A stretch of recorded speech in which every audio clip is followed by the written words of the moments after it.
This week we're going to talk about interactions in HLM. Now, there's some different interpretations and issues in HLM when you're thinking about the models conceptually. But when it comes to interactions, computationally or in terms of programming at the very least, things are fairly straightforward and just expanding on what we've already learned. So we'll have a chance to go through some practice in this class and talk about some things that I've been hoping to get to in past classes, including convergence warnings. So, as mentioned, all of the things we've already discussed essentially apply to interactions. So when we have level 2 variables, all the same ideas apply. And when we have level 1 variables, we still need to think about contextual effects and centering and random slopes as well. And this is true when we have cross-level interactions between level 1 and level 2 as well. So here we're going to look at just a few different models and how you would fit them using LME4. So this first one is a model where you have two level 2 predictors predicting life goal, catastrophizing, and stress. And so here, because they're level 2 predictors, you only have random intercepts. And you just specify them using the asterisk for a multiplication symbol. And when you specify an interaction in LME4, you don't have to worry about putting the lower order terms in. It assumes you want them automatically. So this model at the top, Elmer1, includes the interaction between catastrophizing and stress, as well as the main effects. For level 1 interactions, we have essentially the same syntax. The difference is we have to decide what random slopes we want. So here, Elmer2 only has a random slope for the level 1 variable pain. It does not have a random slope for sleep or for the interaction. But the idea is the same. Here we have interaction between sleep and pain in our fixed effects, as well as fixed effects for sleep and pain separately, and then only random slopes for the fixed effect of pain, not for the interaction. This third model, Elmer3, we include the interaction for sleep and pain in our random slopes. So here we have random slopes for the interaction between sleep and pain, as well as for the main effects of both sleep and pain separately, because the asterisk implies that you want the interaction and the lower order terms as well. And we got a warning here. So this is going to give us a chance to talk about that, which we will do in a second. Finally, Elmer4 is a cross-level interaction between pain and catastrophizing. And so here, because we only have one level 1 variable, we can only have the random slope for pain. But again, the syntax is fairly straightforward. So we got a warning on Elmer3. And this warning means that the algorithm didn't converge, and we may not be able to trust the results we got. So what can we do? There are several ways to try to fix convergence issues. The first I've listed here, although these are in no particular order. You can try all these different things in different orders. The first is change the algorithm. The next is center your variables, which we've talked quite a bit about. We can also rescale our variables in addition to centering them. And that includes fully standardizing our variables, which is a special case of both centering and rescaling. And there are some other options that we can look at.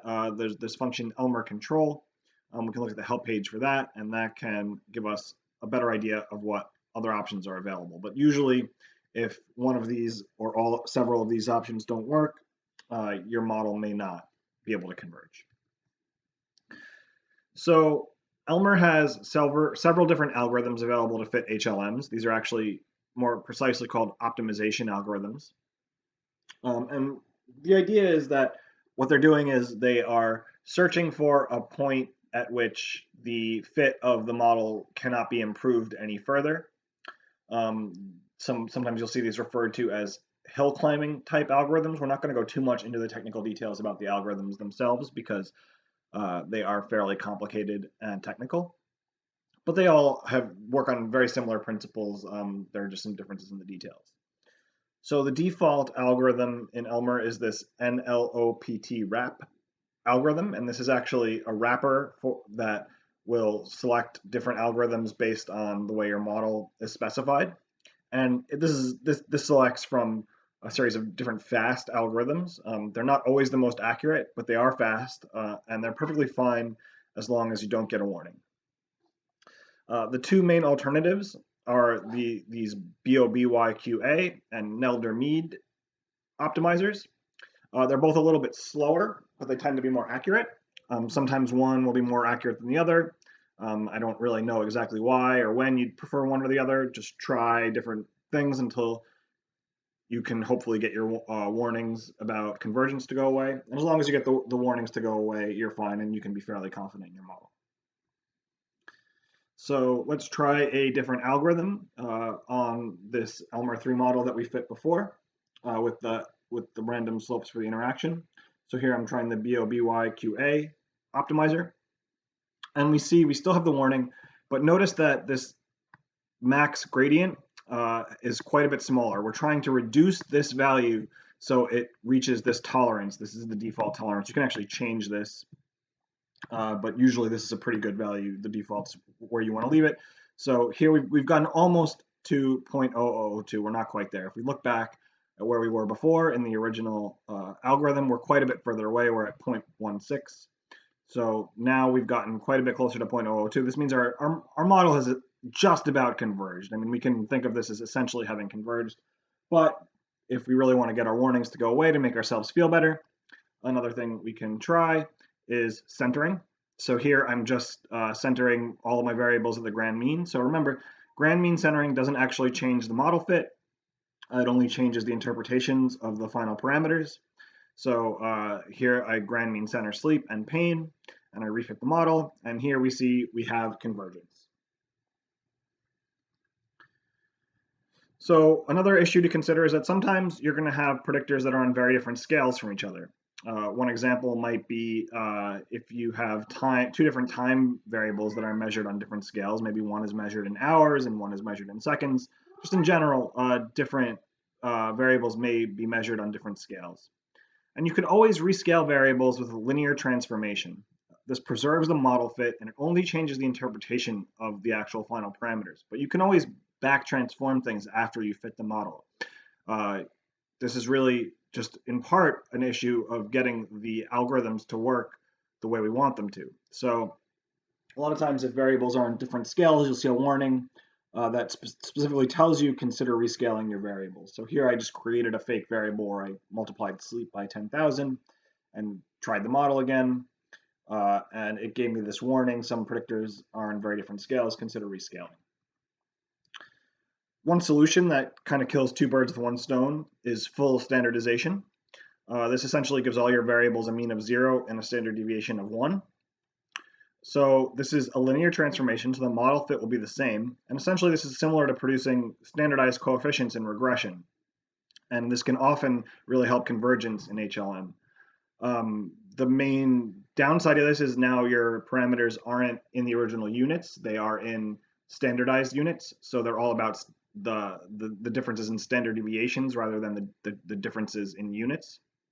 But again, this can really help if you're having difficulty with convergence. A lot of times standardizing your variables will get you there. The last thing we're going to talk about is these singularity warnings. So this is a special type of warning that you'll see. And so I created a model here that I knew would create a singularity so I could demonstrate. Here I have a level 2 variable stress, which I grand mean centered, a level 1 variable p affect, which I centered within cluster. And then I have interactions for both at cross level and then at level 2 with the contextual effect of p affect with stress. And I have a random slope for p affect centered within cluster. And I got this singularity warning. It says boundary fit, C is singular. So what does this mean? What is a singularity?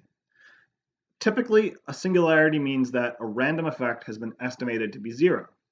In this case, it's the random slope of the variance of the random slope of p affect CWC. So you see this random slope for p affect CWC is really, really small. It's just about 0. So this actually is giving us a hint that we might be able to remove this random effect and just use a random intercepts model. So here I'm refitting the same model, but I'm taking out the random slope and just putting a random intercept. And then I'm doing a likelihood ratio test to see if this reduced model is acceptable, is significantly different from the full model with the random slopes. And here we see we don't get a significant difference. So here we're seeing that the reduced model does not fit significantly different from the full model. And so this gives us another hint that we can probably remove this random effect. Again, this is a likelihood ratio test for a variance term. It's not perfect, but we really have very little difference between these two models. So we can be pretty confident that this extra random effect isn't necessary. One caution, sometimes singularities can happen due to variables being on different scales, like we've already talked about. When this happens, LME4 will usually warn you and tell you to rescale your variables, but just be aware that sometimes rescaling will remove singularities. So here I'm just going to rescale all my variables. I'm just going to fully standardize them, and then I'm going to refit my model. So this procedure is just standardizing my variables. Then I refit my model. I still get the singularity warning.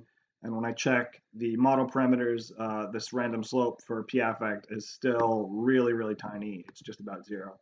So this model essentially, we can be pretty convinced that there's a singularity. And essentially what we can be pretty convinced about is that we don't need the random slope for p affect in this case.